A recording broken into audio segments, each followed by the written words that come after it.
Hello everyone, SirMonkeySuit Zappy here back again with Hunter Hunter. We are on episode 62, and in the last episode we got some more information regarding Greed Island and how things work within it. A lot of the things from the spell cards and stuff like that. There is some group, I guess, called the Bomber, or there is someone called the Bomber, and he's part of a group that is a player killing group. And there's people in there that I don't trust, and the Phantom Troops in there somewhere. And yeah, I mean, we've got a Lolly who is definitely not a young girl, who is following Gon and Killua. So yeah, we might get a third member of the party for the Greed Island arc, which would be interesting. And yeah, I don't think there's anything else to really say. I want to get in because I am very much interested in the way that this arc is looking right now. So yeah, because I like card games and stuff, so it's going to be interesting. So I don't think there's anything else to really talk about. We're going to get in episode 62 and see what we get. So without further ado, let's go.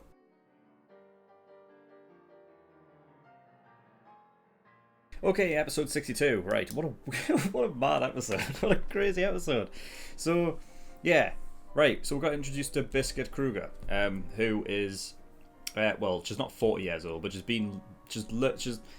learnt Nen around 40 years ago.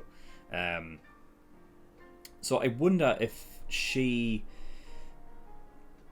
was that, like, what she looks like now. I wonder if she was like around that age when she learned Nen, and then since then she's just been using Zetsu all the time to to keep herself like youthful. I feel like that's what it must be. But yeah, so she's sort of a sensei in some regard. The fact that she just came up and just immediately like took on the sensei role without them even asking. But then like you had Killua who was like completely combative against it, but then Gon he was in on it immediately. So I love it. It's so nuts. Like some of the fucking things I was looking at, like the Cyclops things were one thing, but like that little fucker that was able to conjure up like a suit of armor, like that little for fuck's sake, the side, like the whole side quest thing, whatever the fuck it was, the event where like there's a fever that's incurable because the medicine only lasts for like a couple of weeks or whatever, and then they're ill again. God, man, how strange. But the interesting things were obviously what the I don't know what to call them, like the group that's like trying to get the breath of Archangel, whatever it is, or Archangel. Is it Arc? I think it's Archangel, isn't it? So yeah, Killua got the Sword of Truth and then immediately lost it. I guess that was an experience for them, so that they're clearly not all that experienced. Really, what they should have done is gotten some kind of spell cards first and then did the tournament. But then I guess the tournament would have been finished by the time they got back, so I don't know. Because it seems like in order to get spell cards they have to go to the Magic City, so I assume they're going there to trade as opposed to actually getting them any other way. I don't know.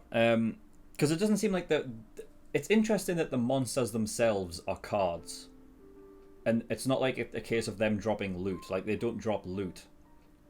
So you can't get spell cards from killing monsters, but you can get them as, I guess they're just there to sell on, right? There must be.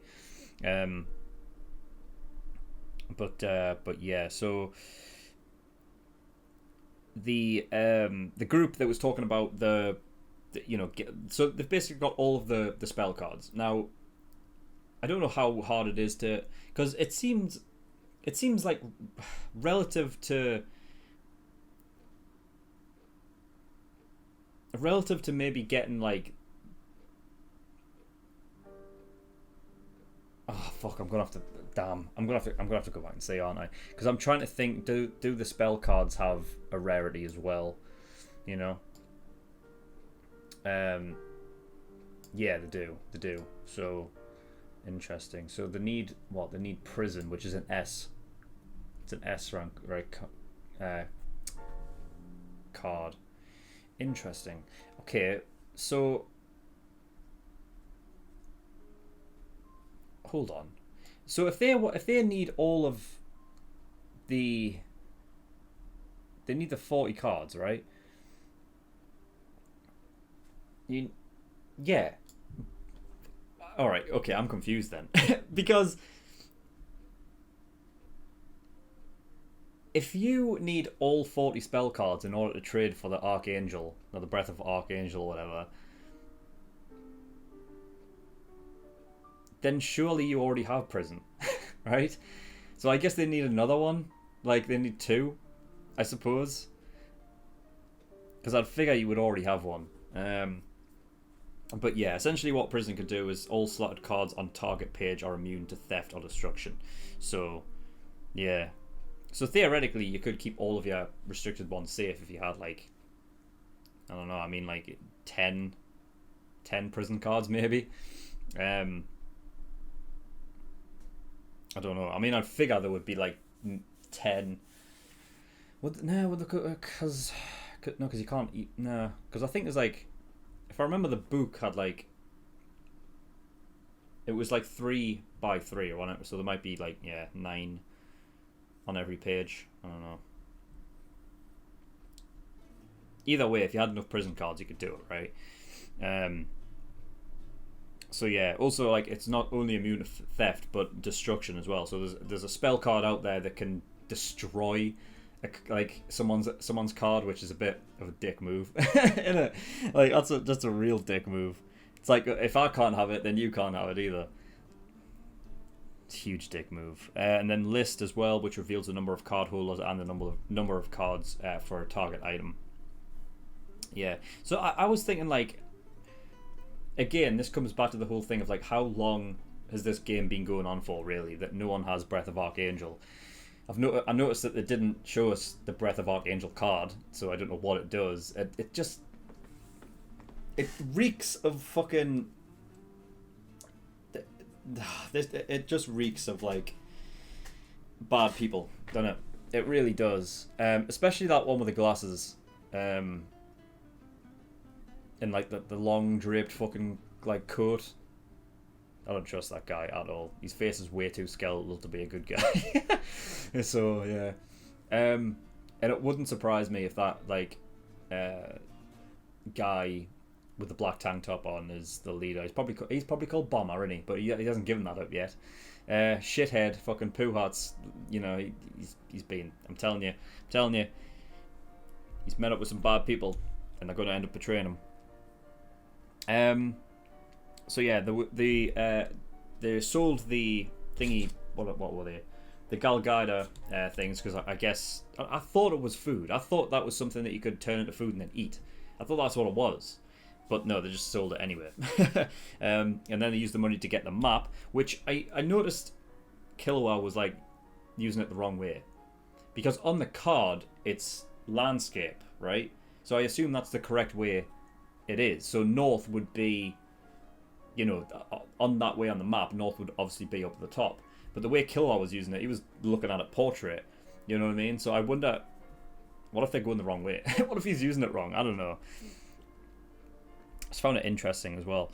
And then obviously Shalnok figuring out a hell of a lot about the game, and being smart with that. That was really cool. So he tested out a bunch of things, like if Cortopi was to copy one of the cards, would that work as well? And it doesn't, because apparently using Nen in conjunction with other things doesn't seem to... It's like a barrier. Like, you can't use Nen on something, on like the items of the game or anything like that. And then basically saying that figuring out that it must mean that it's not a game at all, and in fact it's just they've just been teleported to somewhere in the world. Like, I had a look at the actual map, the actual Hunter x Hunter map, like the overworld, I guess you could call it, right? And there's nowhere where the map of Greed Island fits within it. So yeah, I don't know. I think it would also help to know exactly how large the world is, like the actual overworld, because, like, especially in, like, relative to the Greed Island, like, map, right? Because then you could probably like assume that, oh well, you can't see it because it's way smaller than the actual world, right? All I remember was that Gene was like at the, as you can see here, he was at the very top, right, in that little like sort of, it looks like a volcano like surrounded by a bit more landmass, like that one right up at the very top. It's interesting as well, like I've noticed that some of these places like are looking very similar now, like to real world stuff. Like for instance, over at the left here, like at the very top left, there's two big land masses, and one of them looks like Africa, first of all, but then you also have like these little islands like just below that looks like Japan. So I wonder if they've taken like, I think they may have done, like that one at the very bottom could be like Australia or something. And I was looking like down at the bottom, like the bottom left, maybe like that one's. It's kind of a similar shape to the US, but I don't think it is though. But yeah, I'm sure if like you tilt these like different ways and rotate them, like you can probably see different things. But yeah, like on this map, there is nowhere where the map of Greed Island would seem to fit. So I was trying to look, but I don't know. The ones I was looking for lakes and stuff, but it doesn't seem like there is anything there, like at all. But I know Gene was up at that very top, the very top middle island thing, like riding on a fucking dragon or something, right? But I don't know if that means that it's there though, But I would figure it would have to be somewhere hidden, because otherwise you could come across it in the real world, right? And also, I need to know how the thing that really gets me is I don't know if it is a real world thing. Then who are the NPCs? Are they real, or are they conjured by Nen? In which case, like, surely you would have to keep a steady stream of Nen focused at all times in order for those, you know what I mean? So I don't know. I really don't know. They've definitely used Nen to create it, right? So it's interesting that Nen can't be used with it, because technically it's just Nen as well, isn't it? It's like they've created something new out of nothing, like, because the whole spell things and whatever work in an entirely different way to Nen. I don't know how they've managed to create it. It makes sense in a game, because like I can I can see them like plugging in a memory card, and then Nen is like,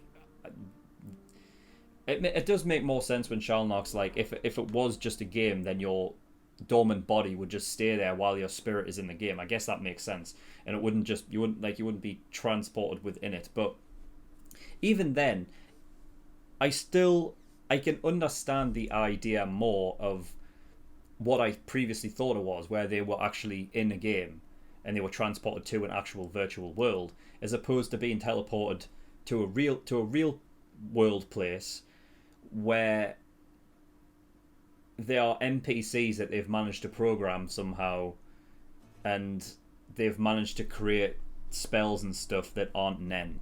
Like, I don't know how that's possible. I know Gene's like a hunter and whatnot, and he's very high up on that like sort of ladder, because just after the exam arc, the what was his name? I think it began with an S, right? It was the friggin' weird guy who had like the tash but didn't have a mouth, and he was talking to Gun, and I think he was talking about how like,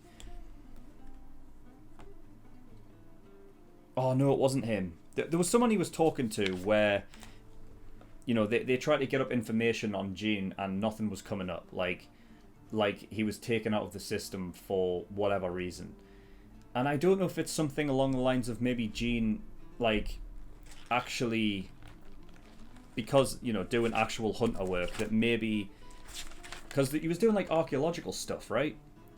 and he was trying to keep things intact. And I wonder if he's found something that has some sort of magic attached to it, in which case that's what he's using for this.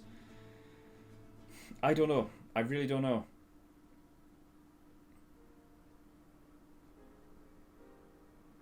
Because I just think that it is, if it is in the real world, then it is being hidden by like it's almost as if the Greed Island world is hidden by Zetsu and being concealed, you know. But then Zetsu's just concealing your presence. It's not really making it invisible, you know what I mean? So I don't know. It's interesting though, nonetheless. So yeah. What else have I got? I don't think I have anything else really. No, I just think like a lot of that stuff is just interesting. How it could possibly come to be, I don't know. But I don't know, could it be possible that it is a real world thing, but technically it's like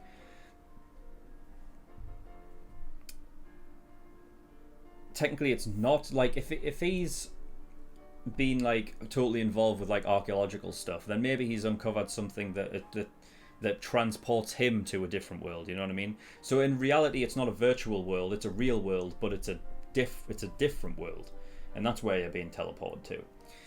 I don't fucking know. It's strange stuff. But yeah, that's all I've got.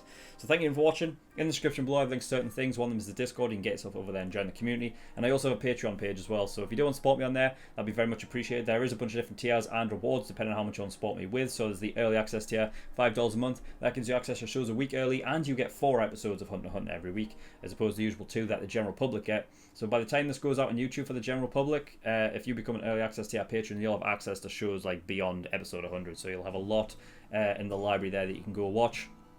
So yeah, that'll be very I just can't fucking remember the word. That'll be very worth it. Yeah, that. There's also full-length tier on there, and there's other tiers where you can pay to have a certain show reacted to as well. So yeah, go have a look at those. But that is all I've got. So thank you for watching. I'll see you all next time. Bye bye.